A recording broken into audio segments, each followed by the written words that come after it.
Yo, what's up guys? What's up guys? Nandito tayo ngayon sa project na Nissan Premium. Hindi pa tapos to guys. Pero tingnan nyo yung setup natin dito. Seat cover lang at saka wood flooring ang ginawa natin dito.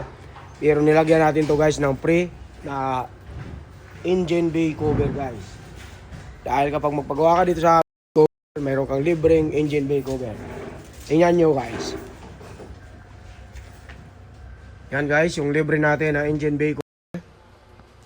Meron dyan tatlong lagayan ng baso o tubig, bottled water. Tapos tingnan nyo guys yung seat cover. Yan guys oh, napakaganda. Bagay dito sa unit niya dahil kulay black. Tapos merong white na combination yung guys. Hanggang doon sa likod. Napakasulit yan guys. Tapos yung wood flooring. Ano? Ilagay natin ang wood flooring yan guys. Abangan nyo mamaya guys pag nalinis na. Pag natapos na. Tingnan muna natin yung harap. Ayan guys oh. Mga headrest na lang kakabit niyan guys. Napakaganda na niyan guys. Napakalinis. Wood flooring yan. Ayan oh. Kung gusto nyo magpagawa ng ganyan, budget meal lang. Murang-mura tapos may libre pang ganito. Ay i-message nyo lang ang aming Facebook page guys. Kong Roads Garage. Yan. Napakasulit ang gawa.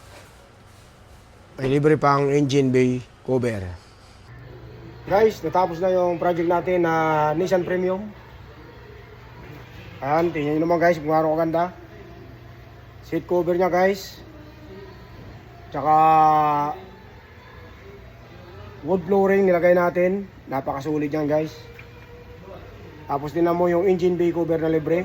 Libre lang yan guys kapag nagpagawa ka sa amin ng seat cover.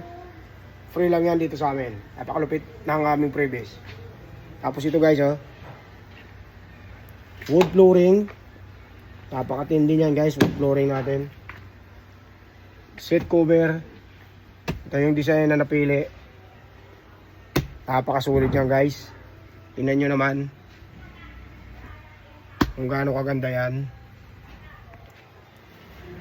Guys, kung gusto nyo magpagawa ng ganito, mag-message lang kayo sa aming Facebook page, Kong Roads Garage.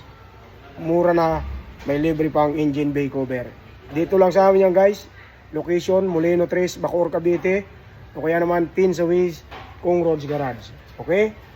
Punta na dahil naka-promo pa, libre engine bay cover.